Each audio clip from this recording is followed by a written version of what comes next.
All right, welcome back to Boyd Book Club. Today we are covering part 2 of chapter 6 in the Osinga text.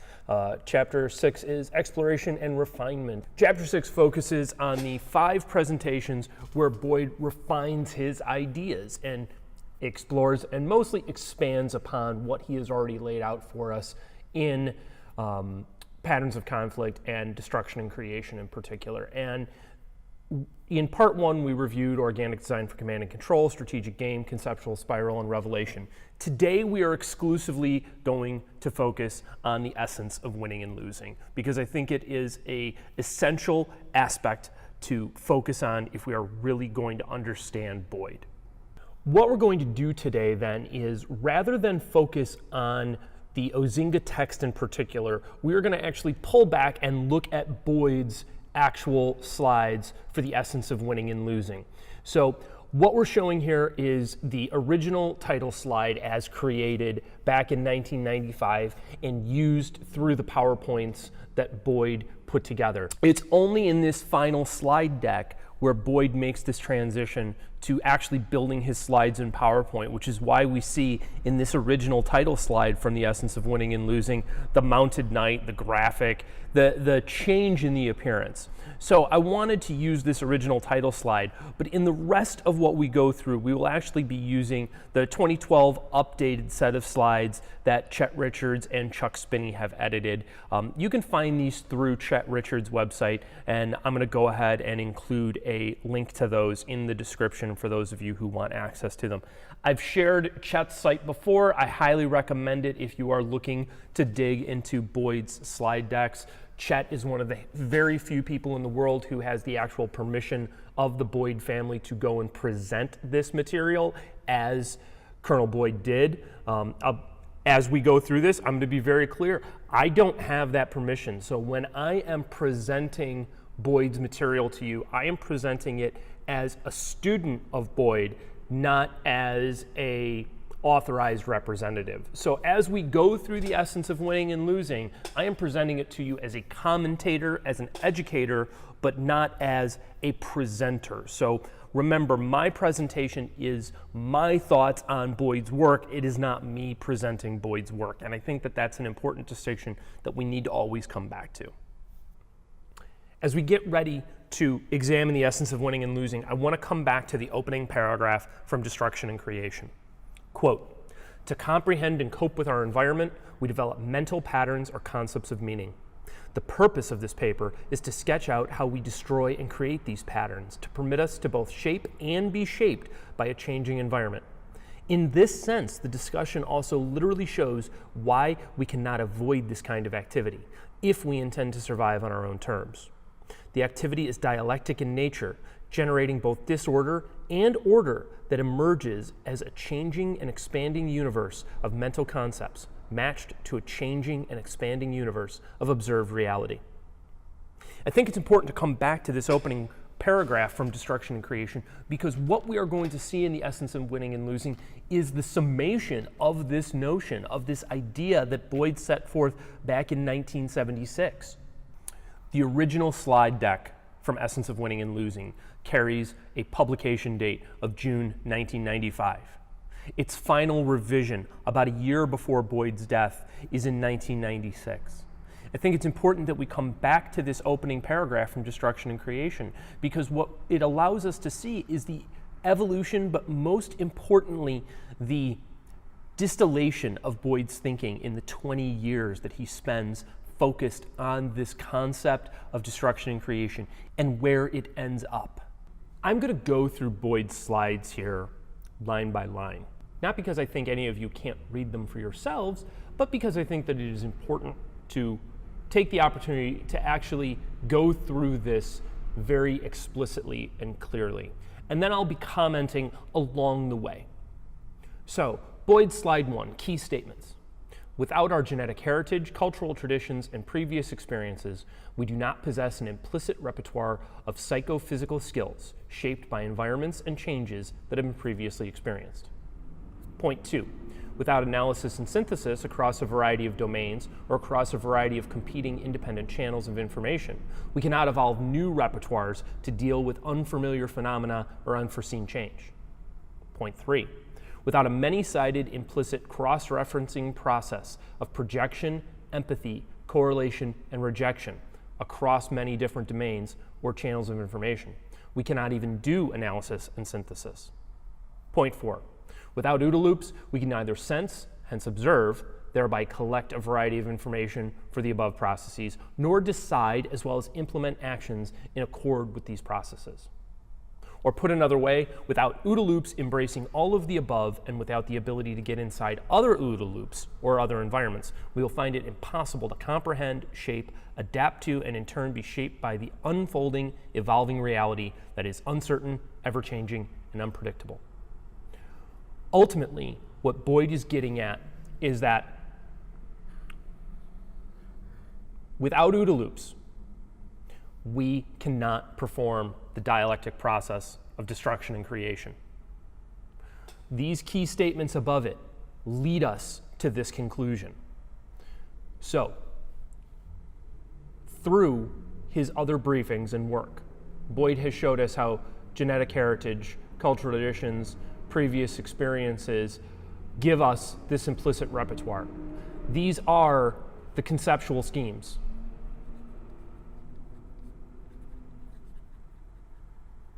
That we use. I should say, this builds the conceptual schemes that we use. Our ability for analysis and synthesis is what allows us to deal with novel environments. We need this many-sided, implicit cross-referencing process of projection, empathy, correlation, and rejection in order to do analysis and synthesis. What this means is that we need both orientation and the OODA loop as a whole in order to be able to function as analyzing and synthesizing beings. But the important point here is its implicit nature. We cannot only operate as explicit decision makers. It would paralyze us. Hence the importance of implicit cross-referencing and the capacity to project, use empathy, correlate, and reject hypotheses of action. And then absent the OODA loop, we can either sense, observe information, nor process or decide or act. This key set of statements gives us the essence of winning and losing, ultimately. This set of postulates is what leads to the essence of winning and losing. It leads to this conclusion. This leads us to Boyd's slide 2. We can further clarify these statements and their interactions by the following sketch. Before we jump to the OODA loop sketch, I want to take a moment and talk about how important, in my mind, distilling all of this information down to a observable model is. Models are critical because they allow us to boundary a problem. And by boundarying a problem, by creating a set of parameters by which we are going to study something, we are able to focus on it in detail. However, in the same sense that Einstein's equation, E equals mc squared, is a distillation of all he understood about relativity and physics, Boyd's model cannot simply be understood as an equation. Murray Gell-Mann, a Nobel Prize-winning physicist and someone who influenced Boyd, has a wonderful TED Talk on beauty and simplicity. And the idea that he gets to is that a beautiful equation is a simple equation because it has distilled away all of the complex thinking that goes into this seminal understanding. And I think that Boyd's model has the same role.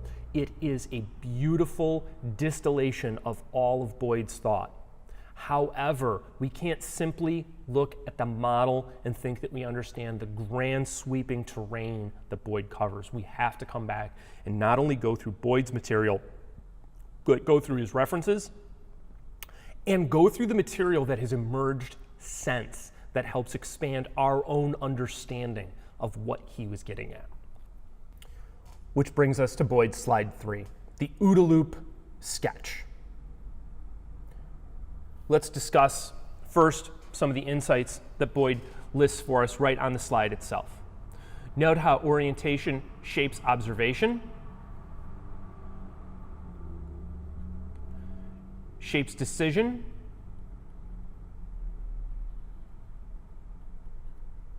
shapes action, and in turn is shaped by the feedback and other phenomena coming into our sense or observing window. This loop is part 1 of the OODA loop. We have our observations shape our orientation in turn shapes our observations. This aspect of the loop right here is something that we need to focus on for a moment. This process of observations shaping orientation and orientation in turn shaping observations is a feedback loop that can become quite negative.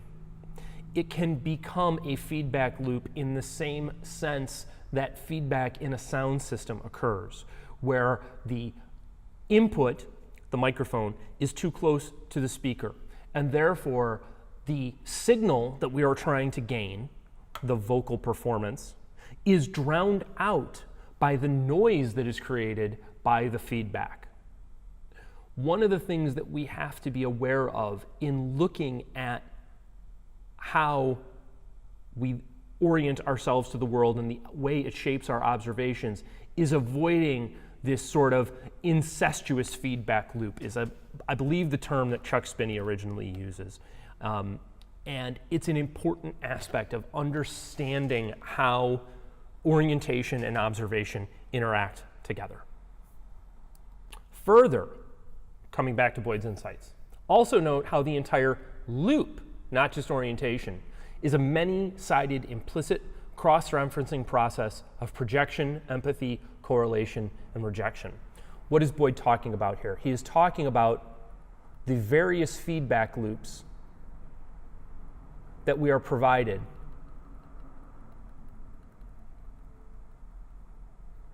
in my illustration in the combat position.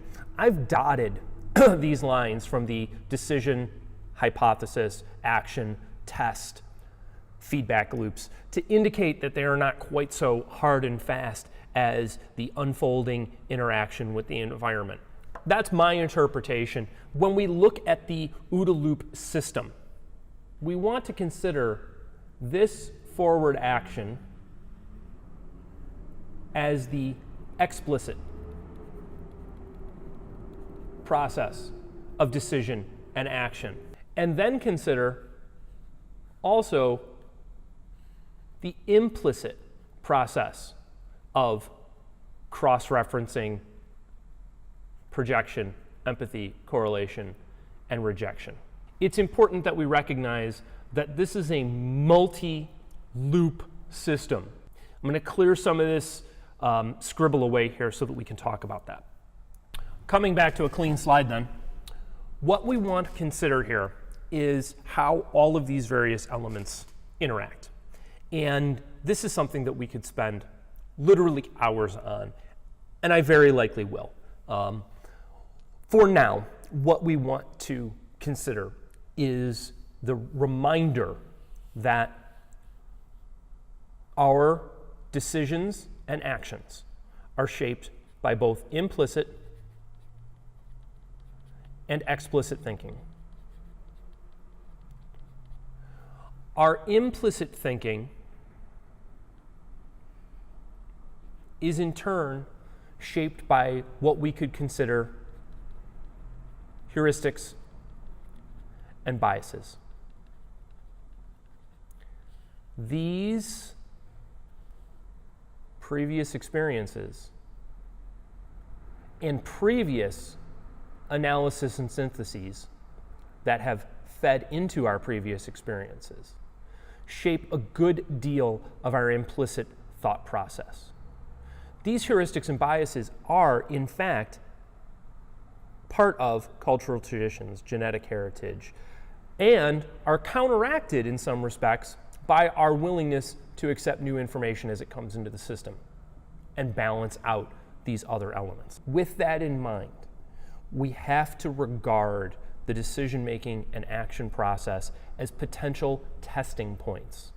Decisions are a series of hypotheses, and in the explicit sense, what we see is a decision tree or a menu of decisions that we are offered. We will often go through an explicit process of projection, correlation, rejection, empathy, to make a decision about which option is the best. However, we also are always being guided by this implicit phase, and as such, don't always have access to that decision tree. We can consider the implicit guidance and control arm in that way to be ways that we enact those things that we have encoded as behavioral patterns, and it, as such, are things that we choose as well as things that we simply have learned through time. In the same sense, our actions are in fact a test. They are ways of testing how our interaction with the environment will unfold.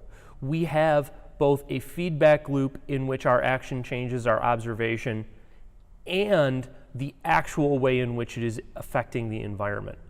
This feedback loop here is one that for me represents the ongoing simulation aspect of our actions.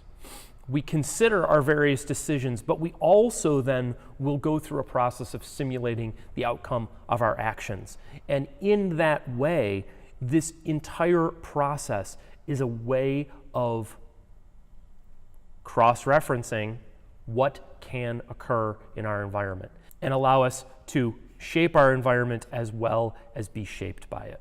This slide requires a lot of consideration, and I hope it's one that you'll spend quite a bit of time with. Boyd's final slide, illumination. By pulling all this together, we can see that the key statements, OODA loop sketch, and related insights represent an evolving, open-ended, far from equilibrium process of self-organization, emergence, and natural selection.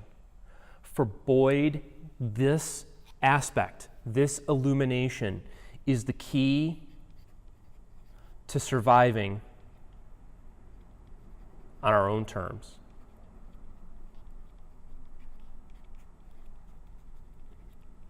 And that ultimately is what Boyd's entire project is about. It is developing and understanding how we can best survive and thrive under our own terms. And everything that he has done in the distillation of the OODA loop and the thinking that goes into essence of winning and losing pulls all of this together in a very compact, very elegant package that we then need to peel apart like an onion and understand the elements within, if we are to understand not only Boyd's thinking, but how it can affect us. This brings us to the end of Chapter 6 in Osinga, and really the end of Osinga's principal distillation of Boyd's information. It brings us to the conclusion of his process of analyzing Boyd's work and its application. As we get into Chapter 7, we are really reading the conclusion to Osinga's dissertation. Thank you, as always, for taking some time out of your day and spending it with me, considering these ideas, considering these thoughts. Thank you to the Patreons for supporting this work and allowing it to develop and allowing me to invest time in it. We've got 2 more videos in semester 1. We've got next week's video on Chapter 7, where we will conclude the Osinga text, and then we're going to do 1 video on Corum's Boyd, the fighter pilot who changed the art of war. I think it's a great text to understand Boyd broadly, but I also think it's one that really can just be read for your interest and enjoyment.